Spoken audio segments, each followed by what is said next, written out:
আজ মনে লাড্ডু ফুটছে লাড্ডু। উফ, কি যে খুশি, কি যে আনন্দ! আপনাদের সাথে শেয়ার করতে পেরে ভীষণ ভালো লাগছে। হ্যালো এভরিওয়ান, আসসালামু আলাইকুম। কেমন আছেন আপনারা সবাই? আলহামদুলিল্লাহ, আমি তো অনেক ভালো আছি। আর আজ আমি অনেক বেশি খুশি। কেন এত খুশি? ভিডিওটি শুরু থেকে শেষ পর্যন্ত না টেনে দেখার অনুরোধ জানাচ্ছি। আর ভিডিওটি প্লিজ সবার সাথে শেয়ার করার জন্য অনুরোধ জানাচ্ছি। চলেন, কেন এত খুশি আপনাদের সাথে শেয়ার করে নেই। আমার খুশির কারণ হচ্ছে আজ প্রথম আমি আমার লাউয়ের পাতার ভর্তা খাবো। তো ভাবলাম এই খুশিটি আপনাদের সাথে কিভাবে শেয়ার না করি। এই সেই গাছ যার একটি ভিডিও আপনারা দেখেছেন, যা আমি ওয়ানজি কাটিং করেছি গত 2 দিন আগে। তো ওয়ানজি কাটিংয়ের পর আমাদের যে কাজটি করণীয়, গাছটি দ্রুত বাড়ার জন্য নিচের যে পাতাগুলো তা কেটে দিতে হবে। তো ভাবলাম নিচের পাতাগুলো যেহেতু কেটে দিতে হবে, ছাঁটাই বাছাই করতে হবে, তাহলে কেন নয় আমরা এবছর প্রথম এই পাতাগুলোকে একটু কাজে লাগাই। তো এই যে দেখুন, আমি নিচের দিকের পাতাগুলো নিয়ে নিচ্ছি। এই যে কত ফ্রেশ ফ্রেশ পাতা, আশা রাখছি দেখতেই পাচ্ছেন। তো এমন করে সবগুলো পাতা নিয়ে নিব। তো আমার চ্যানেলে অলরেডি লাউয়ের পাতার ভর্তা আছে, তারপরেও অনেক লাভলি ভিউয়ার জানতে চেয়েছে কিভাবে লাউয়ের পাতার ভর্তা করা লাগে। তো ভাবলাম 2023-এ প্রথম যেহেতু লাউয়ের পাতার ভর্তা খাচ্ছি, এই ভিডিও তো ভাই আপনাদের সাথে শেয়ার করাই লাগে। এই যে আমি একটু দেখাচ্ছি যে দেখুন, আমি লাউয়ের পাতার ভর্তার জন্য কিভাবে পাতাগুলো কেটে নিয়েছি। দেখলে একটু পাষাণ মনে হলেও গাছের জন্য অনেক বেশি ভালো। এই যে দেখুন, নিচের দিকের সবগুলো পাতা আমি কিন্তু কেটে নিয়েছি। তারপরেও গাছকে খাদ্য দেওয়ার জন্য এনাফ পাতা গাছে রয়েছে। এই যে দেখুন, শুধু নিচের দিকের পাতাগুলো আমি কেটে নিয়েছি। আর এই যে আমাদের সেই ফ্রেশ ফ্রেশ কচি কচি পাতাগুলো নিশ্চয়ই দেখতে পাচ্ছেন কত চমৎকার। তো চলুন আমরা কথা না বাড়িয়ে সরাসরি ভর্তার দিকে চলে যাই। এরপর লাউয়ের পাতাগুলো ঘরে নিয়ে এসে ভালো করে পরিষ্কার করে ছোট একটু টুকরো করে চুলায় বসিয়ে দিয়েছি, পাতাগুলো একটু ভাব হওয়ার জন্য। পাতার গায়ে যে ছোট ছোট ডগা থাকে, সেই ডগাগুলো কিন্তু আমি ফেলে দেইনি। এই যে ছোট টুকরো করে নিয়ে নিয়েছি। এখন একটি কাভার দিয়ে ঢেকে পুরো পাতাটি সেদ্ধ করে নেব। এরপর লাউয়ের পাতাগুলো সেদ্ধ করে আমি একটি শিলপাটায় বেটে নিচ্ছি। আপনাদের যাদের কাছে শিলপাটা নেই, আপনারা ব্লেন্ডারেও পেস্ট করে নিতে পারেন। তবে অথেন্টিক যে টেস্ট তা আনার জন্য অবশ্যই চেষ্টা করবেন শিলপাটাই ব্যবহার করতে।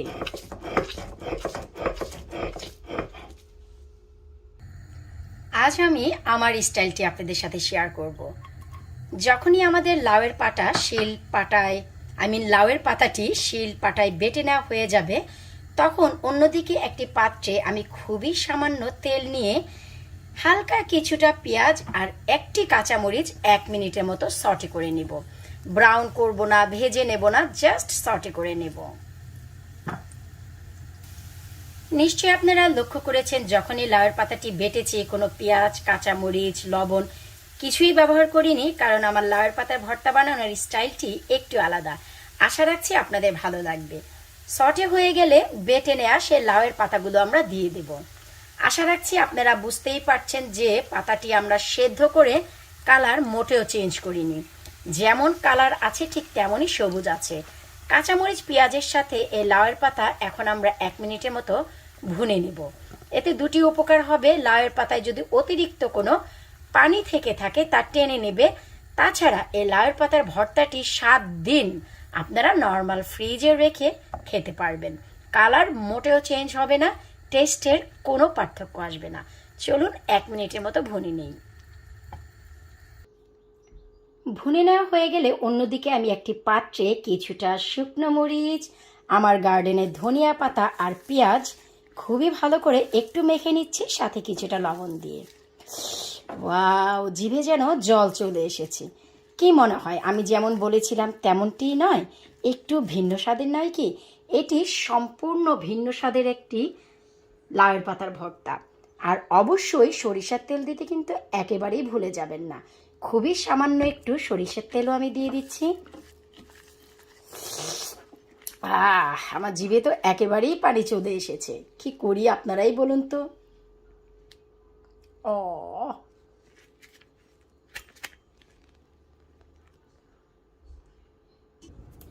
এই তো এবার ভুনে নিয়ে আসে লাউয়ের পাতাগুলো আমাদের দিয়ে দিতে হবে এই মিশ্রণে।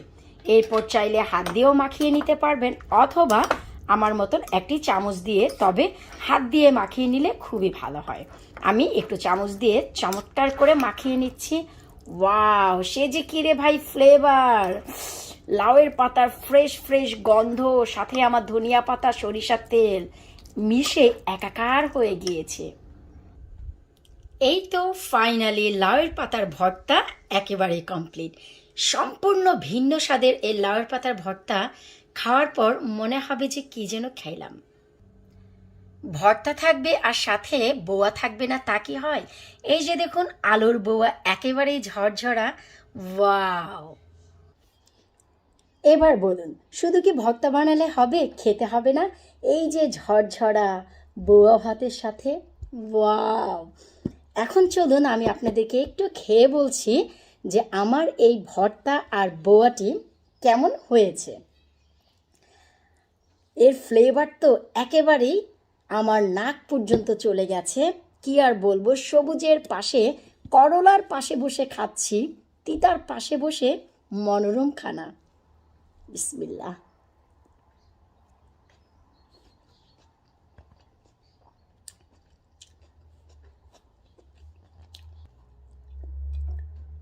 বলার ভাষা একেবারে হারিয়ে ফেলেছি। পোলাও, মাংস, কোরমা সব ফেল আমার এই ঝরঝরা আলুর বোয়া। এই যে দেখুন,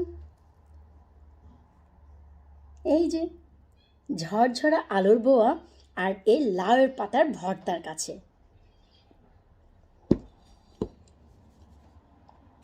কি খাচ্ছি আমি! 2023-এ এই প্রথম আমি লাউয়ের পাতার ভর্তা খেতে যাচ্ছি আমার গার্ডেন থেকে। আপনারা কারা কারা লাউয়ের পাতার ভর্তা খেয়েছেন বা কাদের গাছের লাউয়ের পাতাগুলো ভর্তা খাওয়ার উপযোগী হয়েছে, এই ভিডিওর নিচে কমেন্ট করে জানাতে একেবারেই ভুলবেন না। আর এই ভর্তার যে স্টাইলটি যদি কারো কাছে ইউনিক মনে হয়, নতুন মনে হয়, অবশ্যই আমাকে এই ভিডিওর নিচে কমেন্ট করে জানাবেন।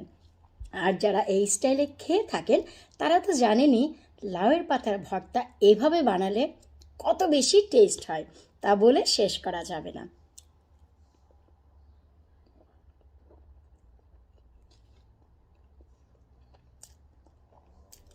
বলার ভাষা আমি হারিয়ে ফেলেছি। লাউয়ের পাতার ভর্তার সাথে বোয়া ভর্তার একই রে ভাই মনোরম সম্পর্ক। যাই হোক, বিদায় নিচ্ছি আজকের মতো। আল্লাহ হাফিজ।